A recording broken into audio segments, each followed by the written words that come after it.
Are you feeling tired all the time? Like, all the time? I'm tired! I'm always tired. People think I'm hungover. While being tired is common, it doesn't have to be the norm. Not all tiredness comes from a lack of sleep, so understanding what kind of tired you are and what could be causing it is a great first step. Let's take a look at some common causes of tiredness and what you can do to get your energy back.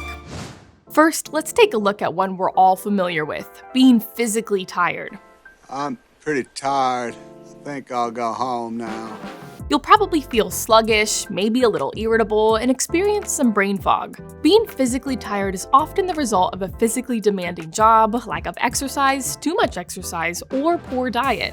Regardless, the solution here is to listen to your body. Don't try to force yourself to work when you are feeling these physical effects. Give yourself proper time to rest, maybe even use a vacation day to get your rest. Because look, the good news is that by paying attention to your physical tiredness and fatigue, it can usually resolve quite quickly. Now, maybe you're getting the right amount of rest each night, but you're still feeling tired. You could be emotionally tired, which feels like you have nothing left to give and like your mood is just low. Andy, are you okay? Oh, I'm fine. It's just that life is pointless and nothing matters, and I'm always tired. Maybe you've had several days of high-intensity work, maybe you're experiencing some unsettled or high-conflict relationships, or perhaps you're a parent or a caregiver. The point is, being emotionally tired is a very different kind of tired, and so solving it is a little more complex. If this feels like you, reach out to a counselor, a coach, maybe even a mentor or therapist. Sometimes all you need is someone to ease the burden for a bit so you can rest and recharge. Or you might need to make some bigger lifestyle changes to make life more sustainable. But just like being physically tired, it's important you don't let emotional tiredness linger. Try to address it soon. Mark, are you praying? Being mentally tired is the result of periods of incredibly sharp focus at school or in our jobs. Remember when you took the SATs in high school or some other multi-hour exam? You probably left feeling exhausted and like you couldn't think about anything difficult the rest of the day. It's something called cognitive dulling, and it can lead to things like difficulty concentrating, decreased productivity, and a decline in emotional and mental health. So what's to be done if you feel mentally tired? Try disconnecting for a few weeks. Give yourself a break from the intense mental processing. You can consider meditative practices such as mindfulness or yoga, but you know what else helps? Play. Seriously, get out and play, whatever that looks like. Play a sport, play a game. Our brains need those moments of play after periods of intense mental processing. Another kind of tired is one you introverts out there know all too well. I'm talking about being socially tired. When you're socially tired, you can feel overwhelmed, stressed, maybe even just wiped out as a result of social interaction. And while introverts often feel this acutely, it can happen to anyone. It's the result of needing to perform socially. If you're feeling socially tired, take a break from socializing for a while. Give yourself a night or two in so you can recharge, or focus on spending time with people in which you can be your true and authentic self.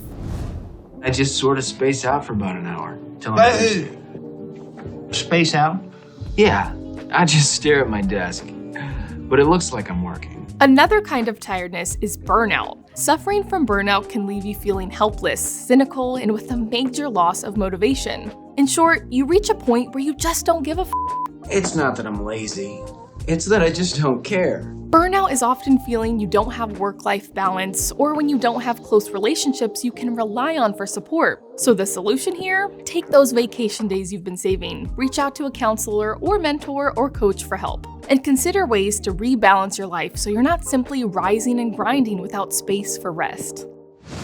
If you're experiencing one or more of these, the root cause very well could be an issue with your sleep. And the first line of defense is paying attention to your sleep hygiene. Here's what we mean. Most adults need between 7 to 9 hours of sleep. If you're getting anything less, especially for an extended stretch of time, it can lead to sleep deprivation as well as physical, mental, and emotional tiredness. So the first step here is to stick to a consistent bedtime and wake time. Now, if you're getting 7 to 9 hours of sleep, you're sticking to consistent bed and wake times, and you're still tired, you might be missing out on getting enough deep sleep. Deep sleep occurs during the first half of the night, and it's responsible for your mental and physical restoration. It boosts your immune system, consolidates memories, and repairs damaged tissues. In other words, going to bed too late means you miss out on some of these benefits. So it's another good reason to stick to a consistent bed and wake time. And by the way, a basic sleep tracker can help you track how much deep sleep you're getting each night, so that is a good place to start too.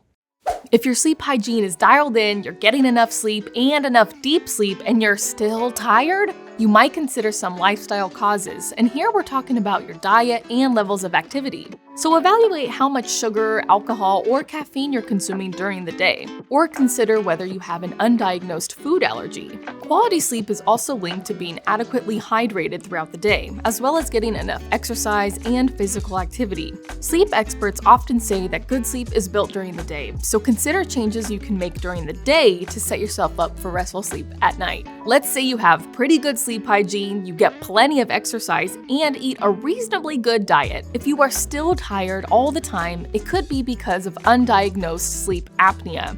Sleep apnea is one of the most common sleep disorders in the United States. This occurs when you momentarily start choking or stop breathing at night, leading to abrupt wake-ups several dozen times throughout the night. These wake-ups can make it difficult to receive lasting, restorative sleep. The sneaky thing about sleep apnea, though, is that it often happens without you noticing, so some people can go undiagnosed for most of their lives. Fortunately, there are new tests you can take at home that will help tell you if you have sleep apnea. If you suspect this may be your issue, be sure to check those out. Now, if you know you don't have sleep apnea, the issue could also be something deeper, like depression. The fact is, depression and fatigue are common partners. 40% of people with insomnia suffer from clinical depression, while 80% of people with depression report experiencing bouts of insomnia. Depression is also responsible for feelings of hopelessness, loss of interest in anything pleasurable, and decreased levels of energy throughout the day, or just a low-level fatigue. If this sounds familiar and you suspect you're feeling depression, reach out to a counselor or therapist. Another source of tiredness could be chronic pain. Dealing with chronic pain can shorten your time asleep, which means you miss out on the restorative nature of deep and REM sleep. Being in chronic pain and experiencing disrupted sleep can lead to daytime exhaustion and fatigue, and a cascade of mental health effects too. So make sure you're working with a medical professional to try to alleviate any pain you may be feeling. Finally, if you're feeling profound daytime sleepiness, you could be suffering from chronic fatigue syndrome. CFS is a very real condition that afflicts nearly 1 million people in just the US alone. Chronic fatigue is marked by severe exhaustion, sleep problems, cognitive impairments, and even dizziness when you stand up, and it lasts for 6 months or more. But the thing is, this is a super tricky condition to diagnose. There isn't a known cause for chronic fatigue, and there's no test you can take to objectively show you have it. The best doctors can do is treat the symptoms. Being tired all the time is the worst. We get it. Sometimes, even if you get a great night of sleep, you can still feel tired. But one night isn't going to solve your tiredness. What you really need is great sleep every night, or most nights. And that starts with building solid sleep habits. So we recommend you check out this video right here. Being tired is complex. The symptoms of being tired are varied, and it's important to recognize the source of your tiredness so you can get the right help. Thanks for watching, everyone. May you sleep well.